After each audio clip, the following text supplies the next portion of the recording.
Okay, okay.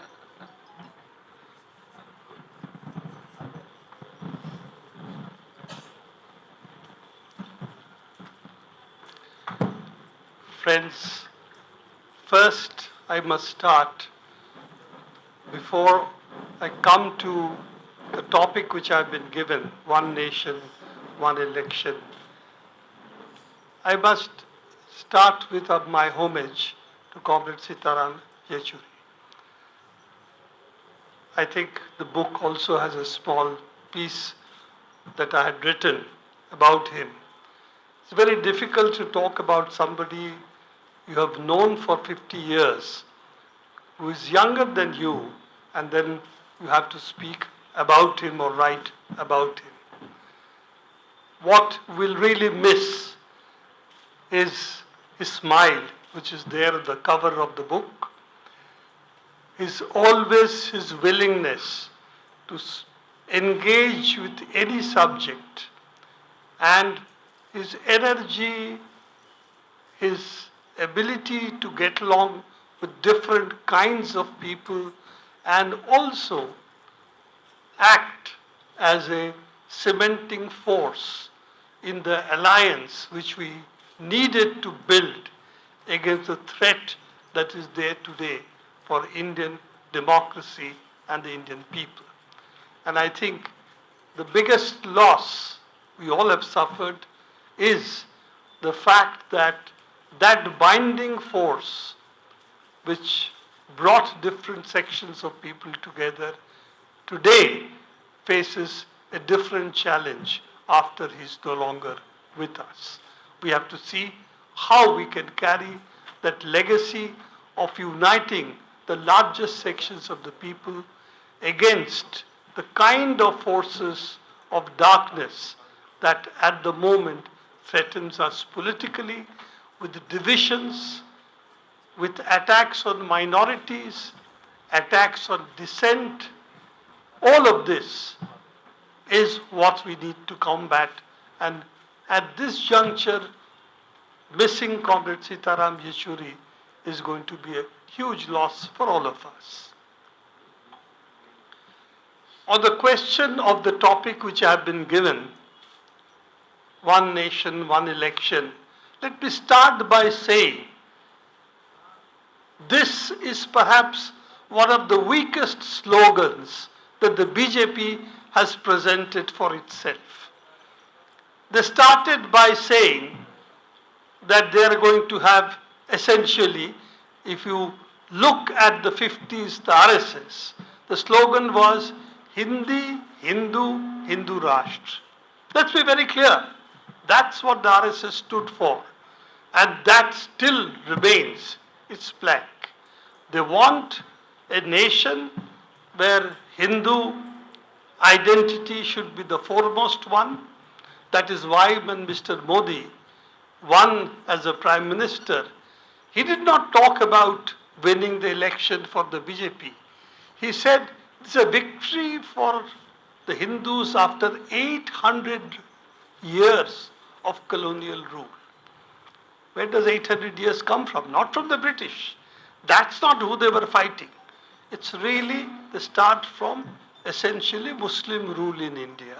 And therefore, for them, the anti-colonial struggle was not against the British, but against Muslims and against also a secular constitution which came into the country post the independence struggle.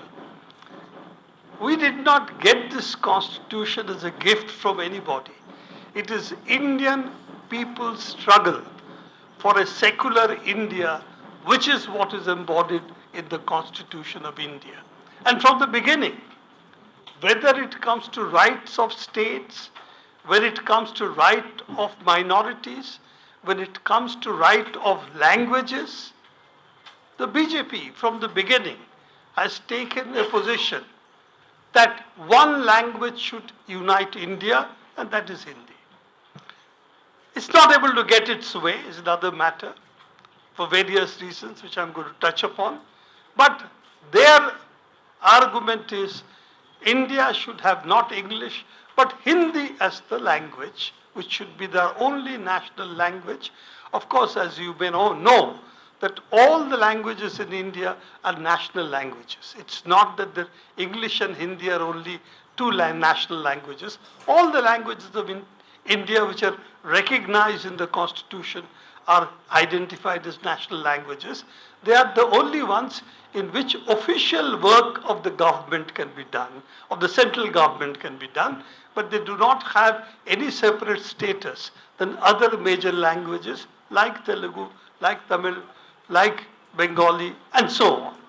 So this basic idea of a nation which can be heterogeneous, which can have multiple languages, multiple religions, all of which can coexist in one nation, was something which is in a sense unique in the world.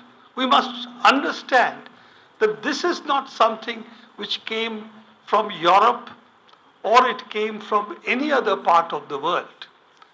So those who think, like the RSS claimed when the Indian Constitution was drafted, that this Constitution was imported from the British or the Americans or the French. That was their statement. Organizer has those articles which anybody can go and see. Ambedkar was attacked vehemently, made fun of, and it was also written there in their writings that constitution, India's constitution, should have been based on Manusmriti. So that is where they were coming from. And compared to that, the Indian constitution is the only one which thinks of a nation as a multinational nation, multiple national identities. Of course, the Soviet Union did have that character, but that fell apart later. But multiple nationalities, multiple languages, and with this, we were trying to build a nation which would then be able to give expression to each of these identities within the larger matrix of an India. Now, how did this come about? And I think this is very important for us to understand the context in which the Constitution is drafted, the context within which the British were kicked out of India, and the context within which this attempt to have an independent nation with multiple identities represented on it was created. And that was created essentially by the national struggle. The struggle of the Indian people against the British was the unity which brought the Indian nationhood,